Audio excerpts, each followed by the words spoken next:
Assalamualaikum warahmatullahi wabarakatuh. Perkenalkan, nama saya Rahma Munifatul Latifah, Prodi Kewirausahaan dengan nomor NIM 11231700009 Universitas Tekkom Cabang Ungaran. Di sini saya akan mempresentasikan tentang bisnis berkelanjutan di PT Unilever. Unilever dibentuk pada tahun 1930 melalui penggabungan Lever Brothers dan Margarin Uni yang merupakan sebuah perusahaan konsumen global dengan berfokus pada sabun dan margarin. Tetapi semenjak Unilever memasuki Indonesia pada tahun 1933 dengan mendirikan pabriknya di Surabaya, perusahaan tersebut memimpin pada sektor fast moving consumer goods dengan merek-merek terkenal seperti Dove dan Sunsilk. Unilever juga dikenal karena komitmennya pada keberlanjutan dan tanggung jawab sosial, menciptakan dampak positif di pasar global dan di Indonesia. 1. Tujuan keberlanjutan yang ambisius. Unilever memiliki prinsip doing well by doing good, sehingga hal tersebut menciptakan tujuan keberlanjutan yang ambisius melalui inisiatif yang disebut Unilever Sustainable Living Plan. Harapannya dapat meningkatkan kesehatan dan kesejahteraan masyarakat, mengurangi dampak lingkungan, serta meningkatkan jejak positif dan lingkungan sambil mengurangi dampak negatif. 2. Berfokus pada produk yang berkelanjutan. Unilever terkenal dengan berbagai produknya yang berfokus pada berkelanjutan. Maka dari itu Unilever berupaya keras untuk mengurangi timbulnya penyakit yang dapat dicegah seperti diare dan pneumonia.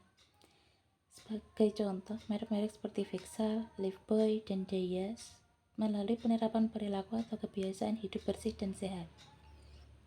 3. Bahan baku berkelanjutan.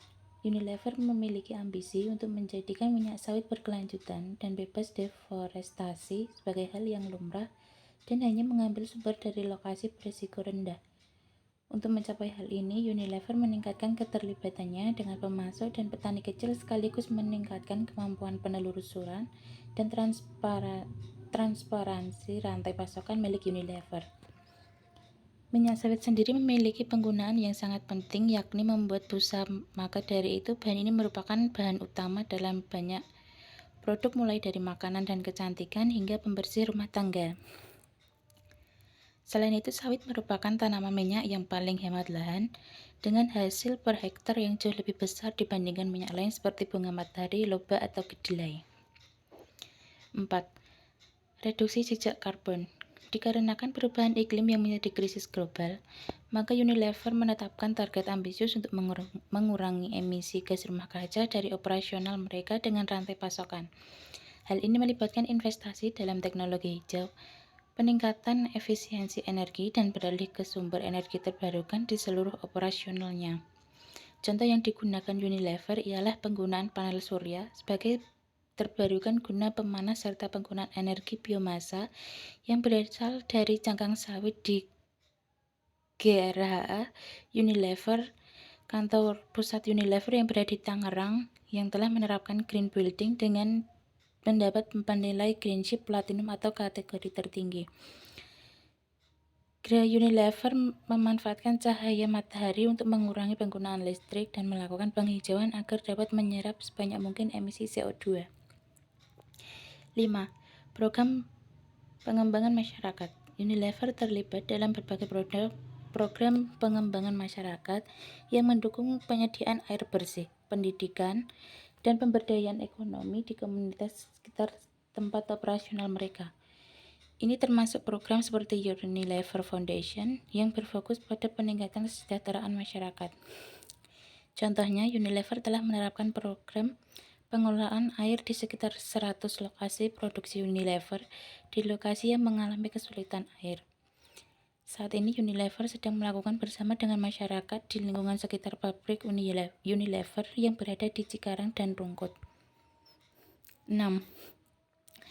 Inovasi kemasan berkelanjutan. Prinsip berkelanjutan juga diterapkan melalui berbagai terobosan dalam pengembangan produk dan kemasannya. Salah satunya melalui komitmen terbaru dari divisi Home Care Unilever, yaitu Clean Future, merupakan upaya menciptakan masa depan yang lebih bersih dengan lestari dengan melakukan transisi untuk menggantikan 100% karbon yang berasal dari bahan bakar fosil dalam pembuatan, produksi, dan pengemasan rangkaian produk, pembersih, dan deterjennya dengan karbon terbarukan atau karbon daur ulang. Hal tersebut diwujudkan diantaranya dengan memformulasi ulang rinso deterjen cair dan molto pelembut dan pewangi pakaian, dan memperkenalkan solusi produk yang dirancang untuk mengurangi penggunaan air, seperti Molto All-in-One yang warna biru dan pink, dan Sunlight jeruk nipis pencuci piring. Sekian presentasi dari saya, mohon maaf apabila ada kesalahan kata, kurang lebihnya mohon maaf. Saya akhiri, wassalamualaikum warahmatullahi wabarakatuh.